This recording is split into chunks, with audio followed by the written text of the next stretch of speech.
नमस्कार, prime news देख रहे हैं आप और मैं आपके साथ अंजलि यादव। बुलेटिन की शुरुआत इस वक्त की बड़ी खबर के साथ करेंगे। बता दें कि उत्तराखंड के चमोली, रुद्रप्रयाग समेत अब टिहरी में बादल फटा है। कई लोग लापता हो चुके हैं। एक्शन में रेस्क्यू टीम है और पूरी तरीके से आपको बता दें कि राहत बचाव कार्य भी शुरू किया गया है। बादल फटने से एक महिला की मौत की खबर है, वहीं कई लोग इस आपदा में लापता हो चुके हैं।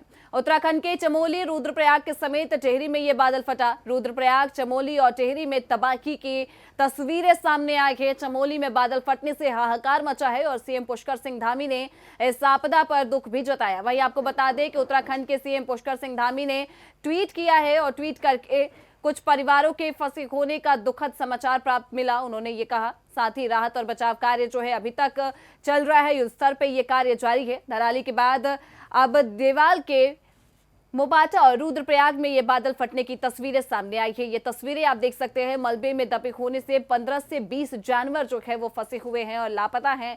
सीएम पुष्कर सिंह धामी ने दुख जताया है और ये तस्वीरें, तबाही की ये तस्वीरें आप तक साझा कर रहे हैं। सबसे पहले धराली और उसके बाद से अब चमोली, रुद्रप्रयाग के समेत टिहरी में भी बादल फटी है और इस आपदा की वजह से जानी और माली नुकसान दोनों ही देखने को मिल रहा है। हालांकि राहत बचाव कार्य जो है वो पूरी तरीके से किया जा रहा है। वहीं राहत बचाव कार्य में एनडीआरएफ और एसडीआरएफ की टीमें जो है लगी हुई है। चमोली में बादल फटने से हाहाकार मचा, कई लोगों के लापता होने की खबर है। 20 लोग लापता बताए जा रहे हैं। चमोली जिले के देवाल ब्लॉक में भी बादल फटा है, एक महिला की मौत हुई है और कई लोग इसमें लापता है।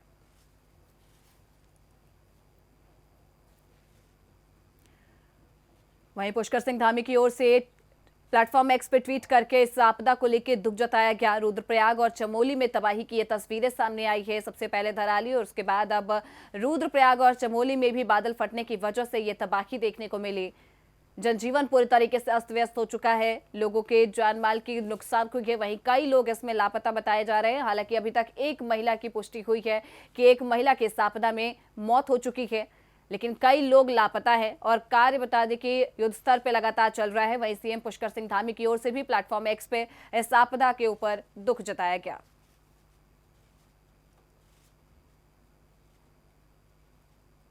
चमोली की तहसील देवाल के अंतर्गत ग्राम मोपाटा में रात्रि 2 से 2:30 बजे के बीच अतिवृष्टि होने की सूचना प्राप्त हुई है। अतिवृष्टि के कारण एक भवन क्षतिग्रस्त होने की भी सूचना है और इस अतिवृष्टि में 2 व्यक्तियों के घायल होने की सूचना है तथा 2 व्यक्ति लापता हैं। स्थानीय प्रशासन की टीम मौके के लिए रवाना हो चुकी है।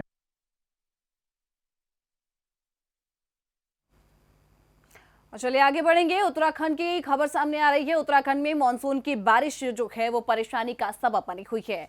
कई हाईवे लैंडस्लाइड की चपेट में आ चुके हैं। वहीं अब बद्रीनाथ से भी ये खबर है कि बद्रीनाथ हाईवे के जो सिरोपगढ़ के पास में मिनी गोवा बीच में अलकनंदा नदी जो है उसका भी पानी अब नेशनल हाईवे पर आ चुका है। और इसके बाद यहाँ की जो तस्वीरें सामने आई है, वहां पे आवाजाही पूरी तरीके से बंद कर दी गई है। रुद्रप्रयाग में 2013 की आपदा के बाद अब ऐसा मंजर देखने को मिल रहा है। यहाँ के प्रसिद्ध मां धारी देवी मंदिर तक अलकनंदा नदी का पानी आ गया है और गौरतलब ये भी है कि मां अलकनंदा के जो पानी है, मां अलकनंदा विकराल रूप में बह रही है और इसके रास्ते में जो आ रहा है वह बह जा रहा है। बारिश के चलते बद्रीनाथ हाईवे भी पूरी तरीके से बंद कर दिया गया है। हाईवे पर आवाजाही ठप कर दिए गए हैं। धारी देवी मंदिर तक पहुंचा है पानी और अलकनंदा नदी का जलस्तर बढ़ने से राजमार्ग पूरी तरीके से जलमग्न हो गया है। ये तस्वीरें भी आप तक साझा कर रहे हैं। बद्रीनाथ से ये तस्वीरें हैं जहां एक तरफ जानमाल का खतरा बना हुआ है, वहीं दूसरी तरफ आवागमन की भी तस्वीरें सामने आई है जिसमें खासा परेशानी का सामना जो है लोगों को करना पड़ रहा है। हाईवे पर आवाजाही बिल्कुल ठप हो चुकी है। अलकनंदा का पानी जो है अब हाईवे पर आ चुका है।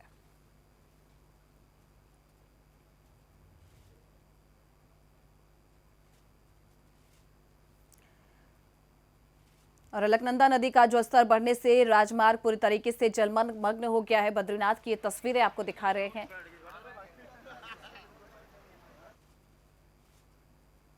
वहीं उत्तराखंड में कई जगहों पर आसमानी आफत ने तबाही मचा के रखी हुई है, जिसको लेकर सीएम धामी की ओर से उच्च अधिकारियों के साथ बैठक की गई है। उच्च अधिकारियों, आपदा सचिव, जिलाधिकारियों को रुद्रप्रयाग, चमोली और अन्य जिलों में हुई बारिश के चलते राहत और बचाव कार्यों के लिए जरूरी निर्देश भी दिए गए हैं और इन कार्यों में तेजी लाने के लिए भी कही गई है।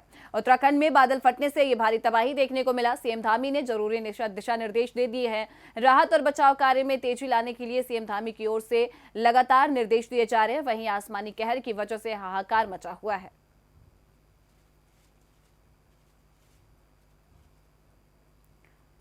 और सीएम धामी ने बैठक करके ये जरूरी दिशा निर्देश अधिकारियों को दिए हैं। राहत और बचाव कार्यों में तेजी लाए, खासतौर पे ये निर्देश जो है सीएम धामी की ओर से अधिकारियों को दी गई है। चलिए आगे बढ़ेंगे। देहरादून में मुख्यमंत्री पुष्कर सिंह धामी ने सरकारी आवास पर अधिकारियों के साथ बैठक की। उन्होंने रुद्रप्रयाग, चमोली और अन्य जिलों में हुई बारिश से हुए नुकसान की स्थिति का जायजा लिया है। वहीं मुख्यमंत्री ने आपदा सचिव, जिला अधिकारियों और अन्य उच्च अधिकारियों को राहत और बचाव कार्य तेजी करने के लिए जरूरी निर्देश भी दिए हैं। उनका उद्देश्य है कि प्रभावित इलाकों में लोगों को जल्द से जल्द मदद मिल सके। सीएम धामी ने अधिकारियों के साथ बैठक की है। मुख्यमंत्री ने अधिकारियों के साथ बैठक करके बचाव कार्य का जायजा लिया है।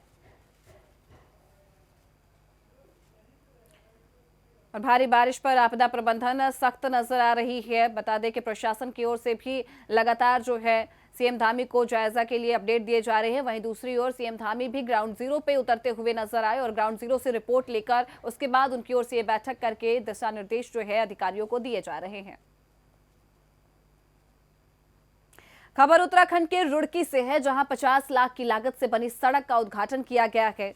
अब आपको बता दें कि जो ये उद्घाटन किया गया, ये लंबे समय से परेशानी झेल रहे घोसीपुरा गांव के ग्रामीणों ने मुख्यमंत्री की घोषणा पर सड़क निर्माण से राहत की सांस ली है।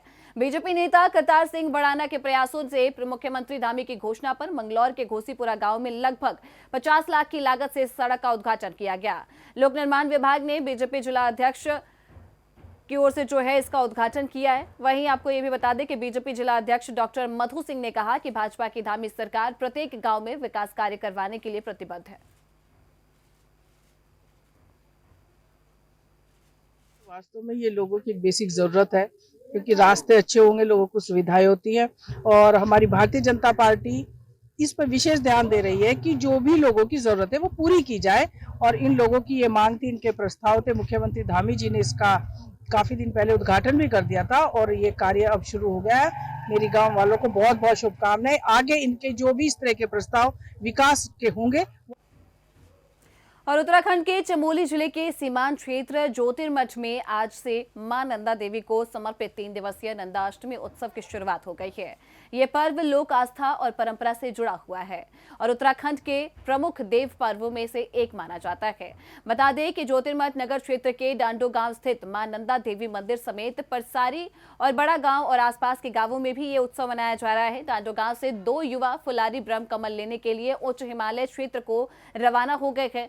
इनमें से एक नीरज भट्ट पहले भी 13 बार ये सेवा कर चुके हैं और इस बार 14वीं बार ब्रह्म कमल लेने के लिए वो जा रहे हैं। उत्तराखंड में मां नंदा को शक्ति के साथ साथ बेटी के रूप में भी पूजा जाता है। इस परंपरा के पीछे लोगों की गहरी श्रद्धा और भावनात्मक जुड़ाव है। ज्योतिर्मठ में नंदाष्टमी उत्सव शुरू हो चुका है और इसी के लिए ब्रह्म कमल लेने के लिए हिमालय को फुलारी रवाना हो चुके हैं। ये है कि आज हम लोग यहाँ से आपका कुंवारी पास जाएंगे। कल सुबह नहा धो करके हम दोनों फुलारी हैं, मेरे साथ सीनियर भी है, मैं जूनियर हूँ और मैं ये 13वीं बार जा रहा हूँ। वाला फूल नंदा माता के लिए फूल लेने का सौभाग्य प्राप्त हो रखा है। तो हम लोग कल ही नहा धो करके, मतलब चाहे बर्फ़ हो चाहे बारिश हो, उसमें हम लोग फूल तोड़ करके और कल ही विधि विधान से पैदल आके माँ नंदा देवी डाडो गाँव में पहुँचते हैं। चलिए खबरों में आगे बढ़ेंगे। इस बार उत्तराखंड युवा कांग्रेस के प्रदेश अध्यक्ष समीतर भुल्लर जो है वो लालकुआ पहुंचे हैं। आपको बता दें कि जहां उन्होंने प्रदेश में बिगड़ती कानून व्यवस्था और साथ ही वोट चोरी के खिलाफ केंद्र और राज्य सरकार पर जमकर हमला बोला है, वहीं उन्होंने प्रदेश की धामी सरकार को हर मोर्चे पर फेल भी बताया। उन्होंने कहा कि प्रदेश सरकार लोकतांत्रिक मूल्यों का हनन कर रही है। प्रदेश में कानून व्यवस्था पूरी तरीके से ध्वस्त हो चुकी है और उसी के साथ ही सुमितर भुल्लर ने यह भी कहा, क्या कुछ कहा है और आपको भी सुनवाते हैं।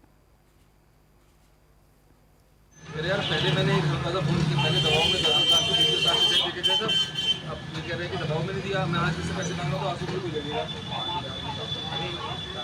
हेलो दोबारा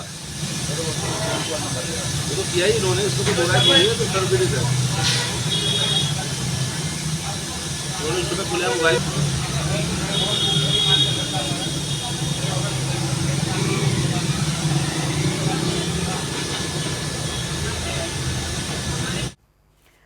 भाजपा विधायक विनोद चमोली ने कहा कि आपराधिक प्रवृत्ति के लोगों का पार्टी में आना चिंता की बात है और इस पर गंभीर सोच की जरूरत भी है।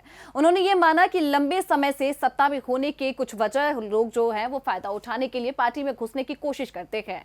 विनोद चमोली ने साफ कहा कि ऐसे अपराधियों को पार्टी से दूर रखना बहुत जरूरी है और सरकार कानून के तहत सख्त कार्रवाई कर रही है। उन्होंने ये भी बताया कि हाल ही में एक मामले में एसटीएफ की गिरफ्तारी की गई है। ये दिखाता है कि भाजपा सरकार अपराध के खिलाफ जीरो टॉलरेंस की नीति पर काम कर रही है। उन्होंने कहा कि पार्टी को यह सुनिश्चित करना चाहिए कि अपराधी छवि खराब ना कर सके।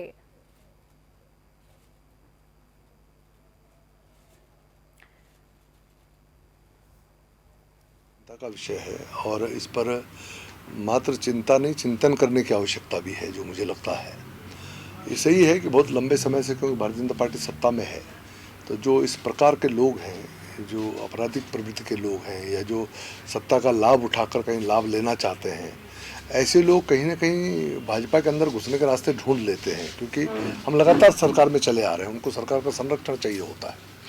तो ये हमारे लिए भी एक सोचने का विषय आया है कि हमको ऐसे लोगों को कम से कम पार्टी से दूर रखने की आवश्यकता है। और जो अपराधी प्रवृत्ति के लोग हैं, ये तो अच्छी बात यह है कि भारतीय जनता पार्टी की सरकार में चाहे वो किसी भी दल से जुड़ा हुआ हो, चाहे वो किसी भी स्तर का व्यक्ति हो, अगर वो अपराध कर रहा है तो हमारे यहाँ से कार्रवाई।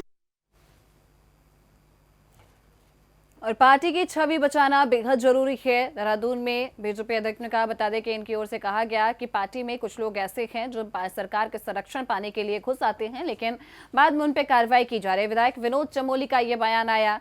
बीजेपी विधायक ने कहा कि पार्टी की छवि बचाना जरूरी है और यही कारण है कि बीजेपी सरकार जो है लगातार कार्रवाई करते हुए भी नजर आ रही है और जो भी आपराधिक प्रवृत्ति के लोग हैं उनके ऊपर कार्रवाई की जा रही है, सख्ती जो है दिखाई जा रही है। ऐसी का उदाहरण देते हुए विधायक ने कहा कि अभी हाल ही में एक एसटीएफ को भी।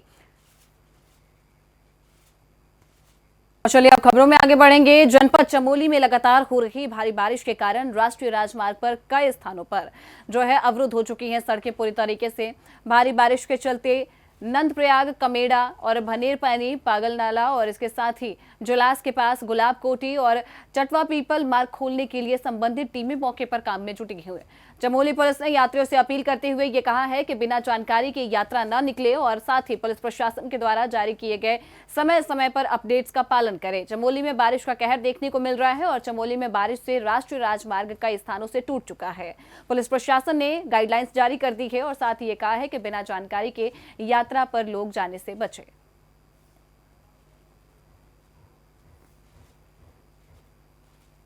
वहीं दूसरी ओर बद्रीनाथ हाईवे पर रुद्रप्रयाग के पास सिरोबगढ़ स्लाइड जोन की समस्या से राहत दिलाने के लिए पपड़ास खाखरा बाईपास का निर्माण कार्य एक बार फिर से शुरू हो गया है। यह काम पिछले 1 साल से रुका हुआ था। बता दें कि प्रदेश के पीडब्ल्यूडी सचिव और पंकज पांडे ने बताया कि कुछ तकनीकी दिक्कतें थी जिसकी वजह से ये नहीं हो पा रहा था, लेकिन अब इन्हें सुलझा लिया गया है।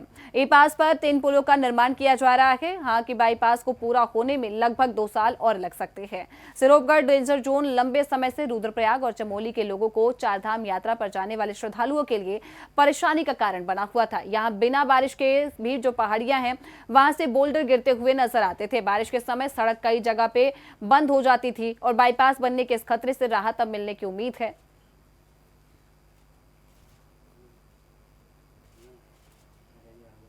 एक ऑल्टरनेटिव प्लान किया गया था, उसमें 3 पुल बनाने थे और एक रास्ता बनाना था। उसमें पुल में कुछ टेक्निकल इश्यूज थे, वो रिजॉल्व कर लिया गया है। उस पर काम दोबारा प्रारंभ किया गया है और तीसरा पुल उसका अबटमेंट में भी काम चालू कर लिया गया है। तो जब पहला और तीसरा पुल हम लोग रेडी कर देंगे तो दूसरे पुल तक भी हम पहुंच पाएंगे, तो फिर दूसरे पुल का भी काम शुरू करेंगे। उसमें मुझे लगता है अभी 2 साल करीब और लगने की संभावना है, लेकिन जो बीच में काम रुक गया था उसको इमीडिएटली काम दोबारा चालू कर लिया गया है। और रानीबाग से खबर है, भूमिताल मुख्य मार्ग भीमत पुल पास बता दें कि मार्ग जो है बाधित हो गया है। पुलिस ने कहा कि सभी वाहन चालकों से अपील है कि मार्ग का उपयोग न करें और कृपया वैकल्पिक मार्गों का ही प्रयोग करें। सुरक्षा को ध्यान में रखते हुए नैनीताल पुलिस की ओर से ये सूचना दी जा रही है।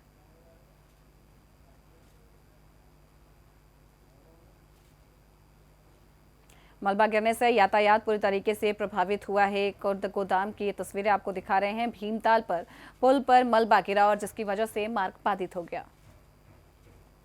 और इसी के साथ फिलहाल इस बुलेटिन में इतना ही। बाकी तमाम खबरों के लिए आप देखते रहिए प्राइम न्यूज़। नमस्कार।